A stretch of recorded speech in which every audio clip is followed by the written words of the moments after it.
അനു ഇവിടെ. അത് കഴിഞ്ഞപ്പോ ആരോ എന്തോ ഓതി തന്ന് പുറത്തെ PR കാര്യത്തിന് കോർ വന്നപ്പോ നീ കളി മാറ്റി കളിച്ച്.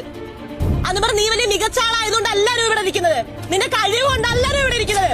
പുറത്ത് നീ പൈസ എണ്ണിക്കോർത്തോണ്ട് മാത്രമാണോ നീ ഇരിക്കുന്നത്. അത് നിന്റെ കഴിവല്ല, നീ മനസ്സിലാക്കാതെ. ഞാൻ കലാശം കാണിച്ച് ഈ ചായാന്നും വിളിച്ച് ഇങ്ങനെ കൊടുത്ത പോലെ അല്ലെ നോക്കൂന്ന് പറഞ്ഞാല് കൊഞ്ചു കഴിഞ്ഞിട്ടാണല്ലോ അനീഷ് ഒരു പ്രപ്പോസൽ ആയിട്ട് വന്നത് അല്ലേ? നീ അന്ന് വൈറ്റ് ഡ്രസ് ഇട്ട് അവിടെ തലേ ദിവസം രാത്രി ഇരുന്നപ്പോ നീ ക്ലീവേജ് കാണിച്ച് അപ്പാരിയുടെ അടുത്ത് പോയി ഇരുന്നെന്ന് പറഞ്ഞവളാണ് അവള്. അതിലാണ് സ്റ്റാർട്ട് ചെയ്തത്.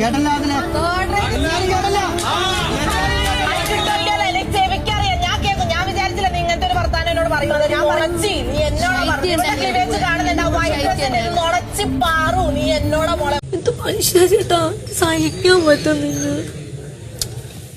ഒരിക്കലും എന്റെ അച്ഛന്റെ അമ്മയുടെ നമ്പർ എനിക്ക് കാണാപ്പാടമാണ്. എന്റെ നമ്പർ എനിക്ക് 3 നമ്പറുണ്ട്. ആ 3 നമ്പർ ഒരൊറ്റ നമ്പറാണ് എനിക്ക് കാണാൻ അറിയാവുന്നത്.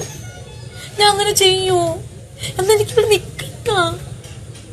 എന്റെ അമ്മ സത്യം, എന്റെ ദൈവങ്ങളാണ്. ഞാൻ എല്ലാ ദൈവങ്ങളും ഞാൻ അങ്ങനെ ഔട്ടായി പോട്ടെ.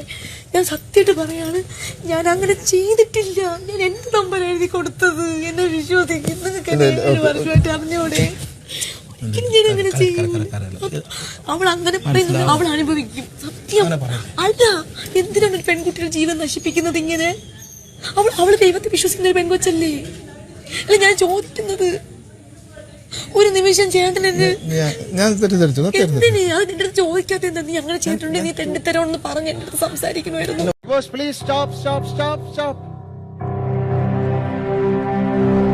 അത് എന്റെ ഒരു അധികാരമായിട്ട് ഞാൻ എടുക്കുന്നു. ഈ വർഷത്തെ മത്സരാർത്ഥിയെ അനൗൺസ് ചെയ്യുന്നത് എന്റെ അധികാരമായിട്ട് നിങ്ങളുടെയൊക്കെ സമ്മതത്തോടുകൂടി വിജയെ ഞാൻ പ്രഖ്യാപിക്കുകയാണ്. Bigg Boss season 7 winner